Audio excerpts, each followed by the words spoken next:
இன்றைக்கு கூடிய நவநாகரிக காலங்கள்ல பெண்கள் குறிப்பா இந்த புருவ முடிகளை சீர்திருத்துறேன்ற பெயர், அதாவது த்ரெட்டிங் அப்படின்னு சொல்லுவாங்க. ஆமாங்க, இந்த மாதிரியான விஷயங்கள்ல நிறைய ஆர்வம் காட்டுறாங்க. இளவயதுல இருந்து நிறைய முதியவர்கள் வரைக்கும் இருக்கக்கூடிய பெண்கள் கூட இந்த விஷயங்களை செய்யறாங்க. அப்படி செய்யறதால அவங்களுடைய ஆயுட்காலம் குறைஞ்சு போகுது. அது மட்டும் இல்லாம அவங்களுக்கு பிறக்க வேண்டிய குழந்தைகள் ஆரோக்கியமற்ற குழந்தைகளா பிறக்கிறாங்கன்னு சில அறிவியல் ஆராய்ச்சிகள் சொல்லுது. இது ஒரு அதிர்ச்சியான மர்மம் அப்படின்னு தான் சொல்லணும்.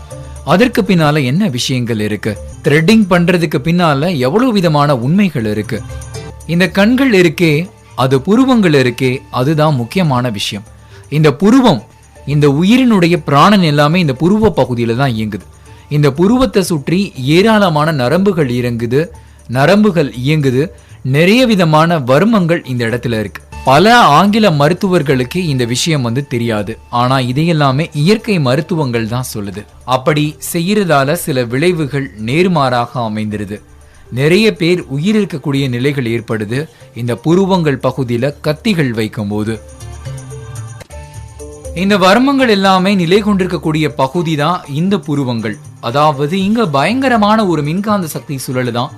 எந்த வழியிலுமே இதை நம்ம சிதைக்க கூடாது. அதை நாம எப்போதுமே செய்யக்கூடாது.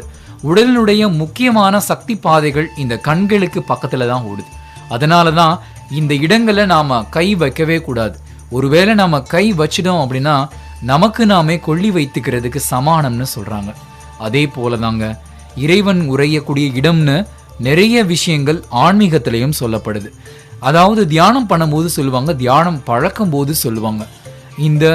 அதாவது நமக்கு பிடித்தமான இறைவனையோ இல்ல ஒளியையோ இல்ல வேற ஏதாவது சில விஷயங்களையோ நம்ம மனதை ஒருநிலைப்படுத்தணும் அப்படின்னா இந்த புருவத்தினுடைய மத்தியில தான் கொண்டு நிறுத்தணும் அப்படின்னு சொல்லுவாங்க. அதுதான் முக்கியமான விஷயம். அந்த இடத்துல தான் பிராணன் இருக்கு. இங்கதான் உடலினுடைய சர்வ நாடிகளும் அடங்குது, ஒன்று சேருது அப்படின்னு சொல்லணும்.